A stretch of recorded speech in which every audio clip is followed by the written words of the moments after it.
Assalamu alaikum wa rahmatullahi wa barakatuh. Alhamdulillah wa salatu wa salamu ala rasulillah amma ba'd.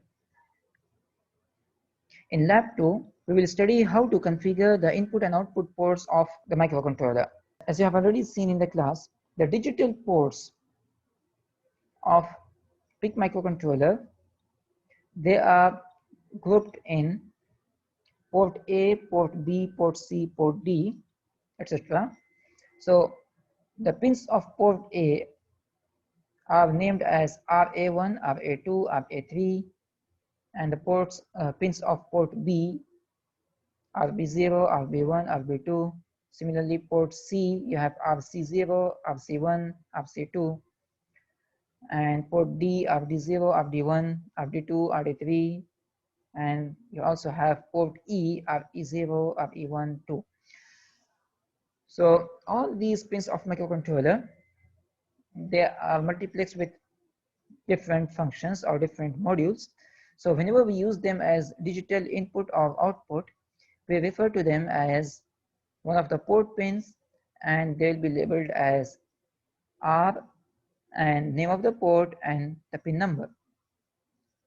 So the first example shows you here how to configure one of the pins as an input pin and another pin as an output pin by using the TRIS register. So each port has an internal data register which stores the data that you are going to display on the port pin. So if this is the hardware port pin, you have the data bus here. So when you write the data on the port pin, that data gets copied from the data bus, it goes to the D flip-flop, and on the clock signal, it copies from D to the output Q, and then depending on the state of the TRIS register of that particular pin, if it is an output pin, then the output, that pin, the TRIS of that pin should be 0. So if that pin is 0, then as you see the dot here, so if the TRIS bit of this particular pin is 0, then this buffer gets enabled. As you can see, the inverter here, the NOT symbol here. So this buffer gets enabled and the output data will be copied to the output pin. Then when you read the data from the port pin, that data is copied directly from here to the data bus.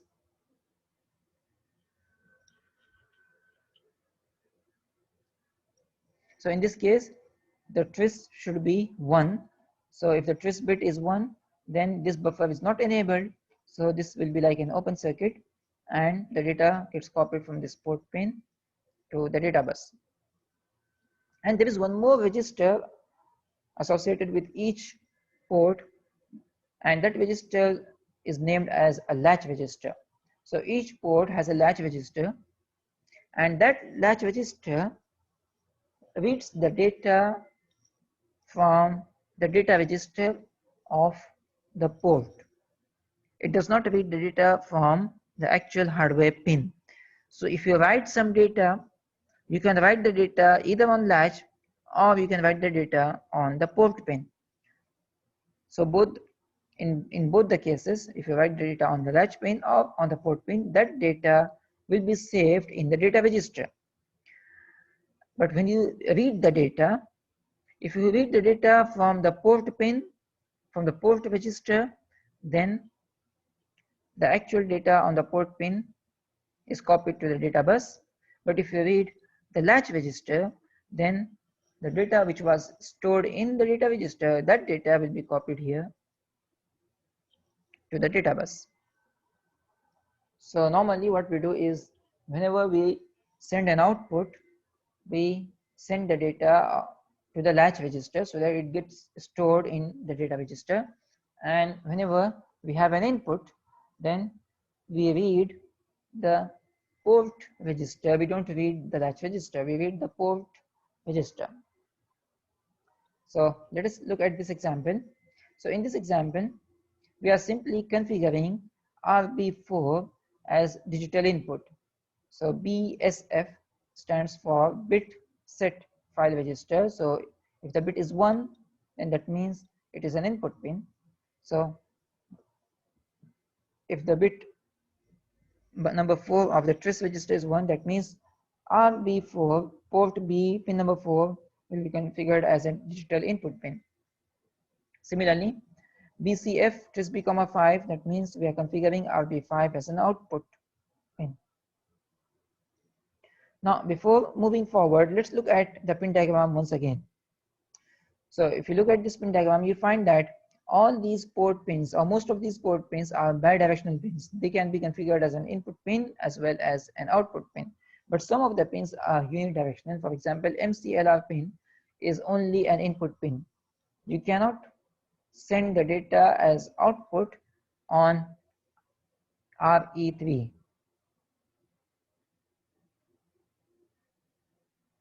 In the homework of lab 2, you are given a link to the explanation of input and output ports from this ebook. So if you open this link, you can find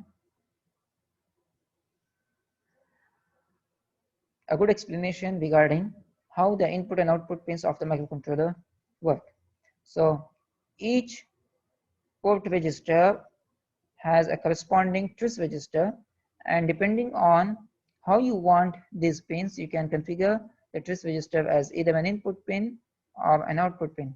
So for example, here you have a BJT, which is an output device from the microcontroller. You can send the data to control this transistor. Similarly, LED is an output device, so you configure these two pins as output pins. A push button is an input device, so this particular pin is configured as an input pin. So 1 for input, 0 for output. Similarly, this sensor is an input. So read this explanation given here in this homework, and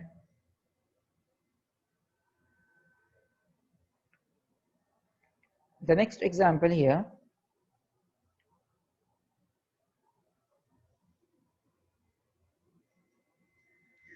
shows you the next example here. It shows you how to get an input from RA1, and depending on this input, we are sending an output on RC7. So you have a button. Let's say you have a button connected on RA1. So whenever the button becomes 0, whenever this button becomes 0, we are sending a 1 BSF latch C, 7. So that means we are sending a 1 on RC7 to switch on the LED. So these two instructions, BSF trace A, 1 and BCF trace C, 7, these two instructions, they are simply configuring the pins of the microcontroller, either as input or as an output. Then you have this loop, bit test file register skip if clear.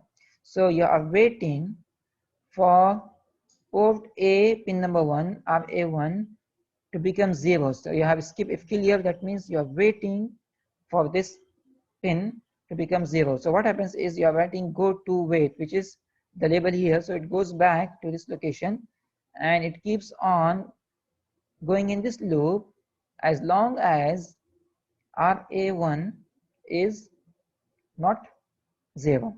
So as soon as it becomes 0, it will skip this instruction, it will come here. So when the input becomes 0, it will skip the go to instruction, it will come here and it will send a 1 on RC7. So the LED connected on RC7 will switch on. Now there are two different methods for connecting push buttons. So you can either connect push buttons as pull up or as pull down. So what happens is in the pull up connection, you have a resistor connected to 5 volt and you have an input connected to the microcontroller. Then you have the button connected to the ground. So in this case, when the button is not pressed, you get a 1, you get this high volt 5 volt, as an input to the microcontroller. So you always get a 1 on the microcontroller as input when the button is not pressed. So when you press the button, this line is shorted to the ground and the microcontroller gets 0 as an input. So this is known as a pull-up connection. And in the pull-down connection, you have the button connected to 5 volt and it is connected to the microcontroller. Then you have a resistor connected to ground. So in this case, when the button is not pressed, the microcontroller gets 0 from here, and as soon as the button is pressed, this input, the 5 volt input, is connected to the microcontroller and the microcontroller receives a 1 as an input. Usually we prefer pull up connection instead of the pull down connection. The reason is, if you have a pull down connection, when the button is pressed, you have 5 volt as an input to the microcontroller without any current limiting resistor. So what happens is, when the button is pressed, 5 volt is connected directly to the microcontroller, so you can get a high current as an input to the microcontroller. But in this case, when the button is pressed,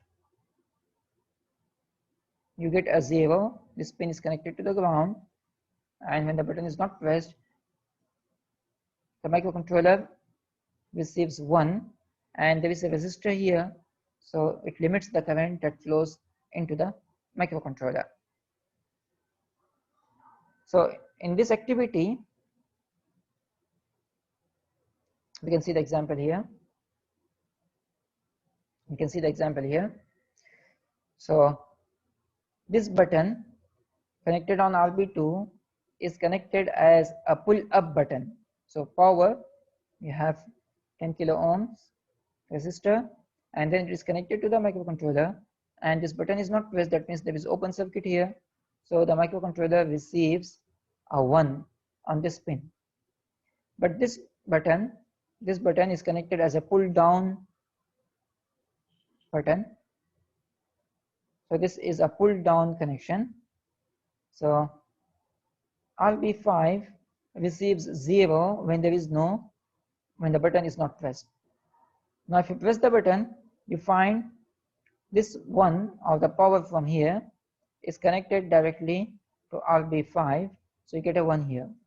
Similarly, if you press this button, then this line is shorted to the ground, RB2 is shorted to the ground, and you get a 0 on RB2. So this is how pull up and pull down buttons work.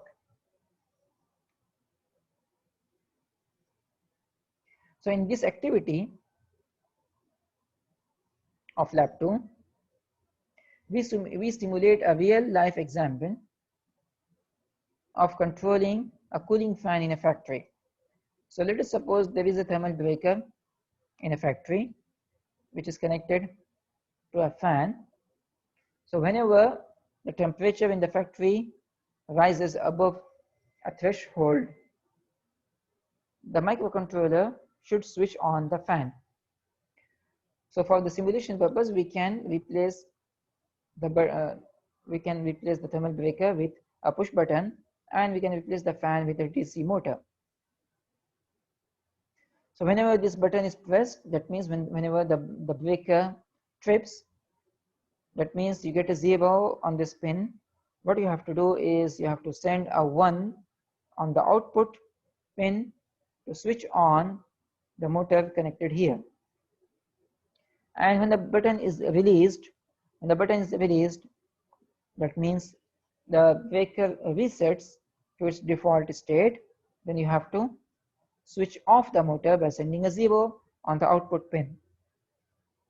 The schematic diagram, look at the schematic diagram given to you in the lab 2 activity and follow the same connection to complete this activity. So every time, whenever the button is pressed, you have to switch on by sending a 1 on the output pin, and whenever the button is released, you have to switch off by sending a 0 on the output pin. In the mechatronic demo board in the lab, we can simulate it by making all the connections with the push buttons and with the DC motor. So because in this activity you have to keep on repeating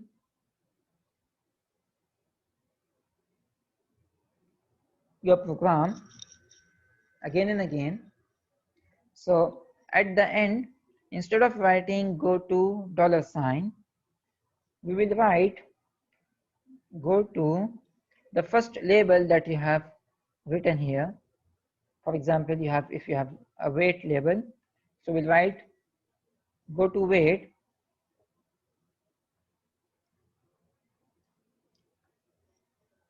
So that means whenever it goes, the program, after executing all this code, it goes back to this location and it will again, once again, it will process the input. So whenever the input is 1 or whenever the input is 0, it will come here and it will switch on the LED. If it was 1, then it will go back to this loop. So for your activity, this loop from here to here is for switching on the LED, and if you write similar instructions for the DC motor, you will find that motor will start running.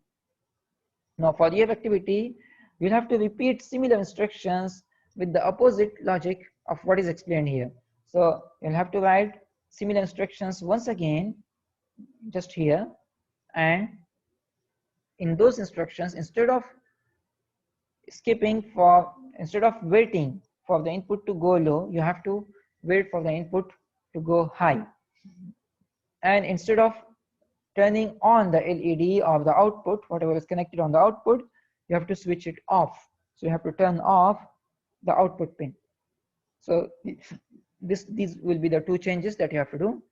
And in assembly, if you want to go back to the previous instruction, so you can either write a label. So you'll have to write a new label here.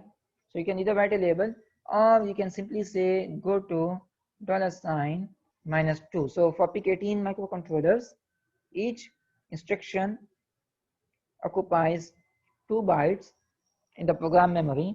So when you write go to $, that means go to the same location. But if you write go to $-2, that means it goes back 2 steps in the program memory. That means it goes back to the previous instruction. So this will be a loop. It goes back to the previous instruction and it keeps checking for the input. As long as this input is 1, it will keep going in this loop. So when it becomes 0, it skips the next instruction, it goes here. Similarly, you'll have to write similar loop here at this point, and you'll have to write the instructions to wait for the input to become 1. So when the input becomes 1, you have to simply switch off the output. You have to turn off the output. So as we see the example given here, the motor is stopped or stationary as long as this button is not pressed, and as soon as you press the button, that means you get a 0 on this pin, on the input pin of this button. The microcontroller sends a 1 on the output pin and the motor starts running, and you can see the RPM of the motor, it starts increasing. Now if you release the button again, so this was the first loop, this is the first loop. So in the first loop, it is using bit test file register skip if clear to wait for the input to become 0. So when it becomes 0, it sent a 1 by using BSF on this pin to switch on the motor. Now in the second loop, you have to wait for the button to become 1. So when you release the button, it became a 1. You can see the input became 1. So as soon as the input became 1, you have to send a 0 on the output pin, and the motor will stop running. And you can see the motor is like a fan, so it does not stop immediately. It will take some time. The fan takes some time to stop, but you can see the RPM, it keeps on decreasing until it becomes 0. So when the fan stops, the output is 0, there is no power to the fan, and it stops running after a few seconds. And the program, it goes back at the end. The program should go back to the initial state, and it should again, once again, it should check for input on the RB2 pin, and it should keep repeating the same process again and again. So this is how you have to solve the lab activity. Complete the activity and submit it online, and complete the homeworks given in lab 2 as well as in the homework here. So in this homework there was a video related to how to program the microcontroller. So we will see that in the next lab, inshallah. Wassalamu alaikum wa rahmatullahi wa barakatuh.